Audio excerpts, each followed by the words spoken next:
Құрметті қалдарыңыз қалай? Сіздермен Нәзікжан каналы және мен Гүлжан Анарбайқызы. Бүгінгі тақырыпта Алла оларды еске алатын адамдар кімдер? Қызық болса, осы тақырыпты жалғастырамыз.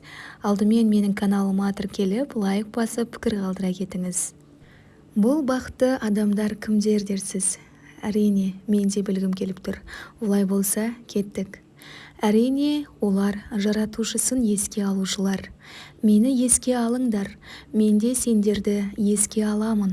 Әрі шүкір етіңдер және күпірлік етпеңдер, делінген Бақара сүресінде. Аса ұлы Алла құлдарына өзін еске алуды бұйырады. Әрі ол үшін қымбат сый уәде етті.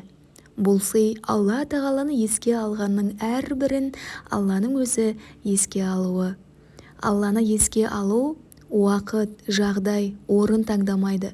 Жаратушыға жағымды әрбір амалға өлшем мен шектеу қойылған, тек Алланы еске алудың ғана шегі жоқ. Адамдар жағдайларына қарай құлшылықтардан босатылады. Мысалы, сапардағы адам оразаны кейіннен өтесе болады, ал қаражаты арнайы өлшемге жетпеген адам зекеттен босатылады. Алайда әрдайым Алланы еске алмаған адамның айыбын еш нәрсе ақтай алмайды. Адам тәні су мен тамақсыз қалай өлсе, Алланы лайықты түрде еске алмаудың жанында дәл солай өлім татады. Сол себептен кез келген уақытта осы бір жеңіл ғибадатты асынбай, сауабынан үміт ете отырып, Алланы еске алудан аузымыз шаршамауы керек. Бос уақытымызда әр нәрсені ойға алып, баға жетпес уақытымызды аялап, екі дүниеде бақытқа жеткізетін зікірді, яғни Алланы еске алу сөздерді айтуды ұмытпайық. Ықыласты, құлшынысты күшейту үшін зікірдің артықшылықтарын біліп алған абзал. Зікір дегеніміз арабтың закара сөзінен шығады. Мағынасы бір нәрсені еске түсіру, оны тілге алу. Ал енді дінде зікір Алланы еске алу, оның ұлылығын жүрекпен сезіну және Құран мен хадистерде келген сөздерді көптеп тілмен айту. Алланы еске алған адамдардан шайтан алыс болады екен. Зікір Алланың разылығына жеткізеді. Зікір адамның жүрегінен уайым қайғыны кетіреді. Зікір жүрекке қуаныш енгізеді. Зікір жүрек пен денеге күш береді. Зікір жүрек пен бетті нұрландырады, ризықты келтіреді. Адамдарды айбаттандырады, иман ләззатын сездіреді. Тілді ғайбат, өсек, өтіріктен қорғайды. Алланы зікір еткен жерде періштелер, ал зікір етілмеген жерде шайтандар болады. Зікір адамды қияметтегі үлкен өкініштен аман алып қалады. Алла зікір етушіге сұраушыдан артық абзал сый береді. Алланы еске алу тілге ең жеңіл ғибадат. Зікір үшін берілетін сый-сияпат басқа амалдарға берілмейді. Әрдайым зікір ету құлға Алланы ұмыттырмайды. Зікір ету адамды екі дүниеде де бақытқа жеткізеді. Алланы зікір ету секілді бүкіл уақыттарды және бүкіл жағдайларды қамти алатын амал жоқ. Зікір адамға нұр береді, жүзіне нұр ұялатады және қабірі мен сират көпірінде нұр болады. Зікір уақыт, жағдай, орын таңдамайды. Зікір ету адамдарды басқаларға қарағанда Аллаға жақын етеді. Зікір ету адамға түсінік есіктерін ашады. Бұрын көп нәрседен бейхабарлық басым болса, ендігі уақытта адам өзінің бойында даналық пен туралықтың ұшқынын сезеді. Алла кімге жақсылық қаласа, дін туралы түсінік береді делінген хадисте. Зікір ету адамның жүрегінде Алланың айбаты мен ұлылығын оятады. Әрбір адам Алла тағаланың кешіруші, тәубелерді қабыл етуші, мейірімділік сипаттарымен қатар қаһарының да бар екенін қалағанын, жазалай алатынын, күш-қуатқа ие екенін ой елегінен өткізу керек. Зікір еткен адамды Алла еске алады. Шариғат бойынша біз жағдайымыз жақсы кездері Алланы көп еске алатын болсақ, басымызға бір сынақ келген кезде Алланың жәрдемі тез жетеді. Алла тағала құдси хадисте кім мені көпшіліктің ортасында да еске алса, мені оны одан да жақсы көпшіліктің арасында еске аламын дейді. Мені еске алыңдар, мен де сендерді еске аламын. Зікір ету жүректің тірі болуына ықпал етеді. Әйтпесе күнәмен толысқан жүрек не ауру, күй кешу мүмкін, не өлі жүрекке айналуы мүмкін. Ал зікір жүрегімізді өліп қалудан сақтайды. Зікір жүрек пен рухтың азығы, тәніміз жерден өсіп шыққан заттармен қоректенетіндігімен жанымыздың да қорегінің барын естен шығармайық.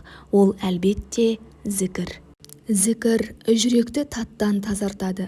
Зікір адамның рухын жалғыздықтан құтқарады. Яғни зікір етуші Алла әрдайым онымен бірге екенін сезінеді. Қорғанды, пананы, жәрдемді жаратылыстардан емес, жаратқаннан іздейді.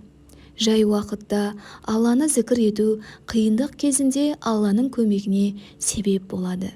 Зікір Алланың азабынан құтқарады. Жүрек азабынан, рухани құлазудан, ең бастысы ақыреттегі үлкен азаптан аман алып қалады. Зікір жүрекке тыныштық сыйлайды. Адамды Алланың мейірімі орайды. Зікір етушіні періштелер қоршайды. Хадисте қандайда бір қауым Алланың кітабын оқыса, оларға Алланың тыныштығы түседі. Олардың үстін мейірім жабады. Жан жағын періштелер қоршайды делінген. Зікір бүкіл істің басы, яғни ісімізді оңтайландырушы, жеңілдетуші. Жүректі ұйқыдан оятушы. Қазақта тамақ, ұйқы, күлкі, арсыз деген аталы сөз бар. Күнделікті көп ұйқыдан гөрі жүректің ұйқыға кеткені қауіптірек, себебі адамда бейқамдық пайда болады. Ол өзіне келіп кетер пайда мен зиянды ажырата алмай қалады. Зікір Аллаға ең қатты жақындататын нәрсе. Зікір құлды азат ету, Алла жолында мал беріп соғысумен қатар тұратын ғибадат. Зікір шүкіршіліктің ең абзал көрінісі. Зікір етуші Алланың алдындағы ең құрметті адам. Зікірден артық жүректің қаттылығын еш нәрсе жұмсартпайды. Зікір жүректің шипасы, емі, дәрісі іспетті. Зікір нығметтерді келтіреді және арттырады. Зікір етуші жер бетінде жәннат бағында болғандай күй кешеді. Хадисте бұл дүниеде де бір жәннат бар, оған кірмеген адам ақыретте жәннатқа кірмейді деген мұнда иман ләззаты туралы айтылады. Алланы зікір ететін мәжіліс періштелердің мәжілісі. Алланы зікір ету Аллаға құлшылық жасауға үлкен жәрдемші болады. Яғни адам намаз оқу, ораза ұстау, жақсылық жасау кезінде үлкен жеңілдік, жәрдемнің келгенін аңғарады. Зікір ету бүкіл нәпіл амалдардың орнын алады. Зікір ету пенденің жүрегінен бүкіл жаратылыстан қорқынышты кетіреді. Мәселен, адам болмашы себептерге байланысты өзгеден жасқанып, қаймығып, үркіп немесе оның бай болғанынан, әйгілі немесе басшы болғанынан оған жалтақтап жүрегі қорқыныш сезімі баурауы мүмкін. Ал зікір Алладан ғана қорқуға шақырады. Зікір пендеге күш қуат береді. Рухани ғана емес, физикалық тұрғыдан да қуатты етеді. Зікір етушінің жәннаттағы сарайының немесе үйінің қабаттары зікірге байланысты болады. Неғұрлым көп болса, соғұрлым биік. Зікір пенде мен жаһаннам арасындағы бөгет. Зікір қиындықты жеңілдетеді, машақатты кетіреді. Зікір періштелердің пенде үшін кешірім сұрауына алып келеді. Алланы көп зікір ету пендені екі жүзділіктен сақтайды. Зікір пендеге бұл дүниедегі ең үлкен ләззатты сыйлайды. Расында пендедегі бақыт тамақтың тоқтығы, көйлектің көктігімен емес, Аллаға қаншалықты жақындығымызды зерделеу арқылы өлшенеді.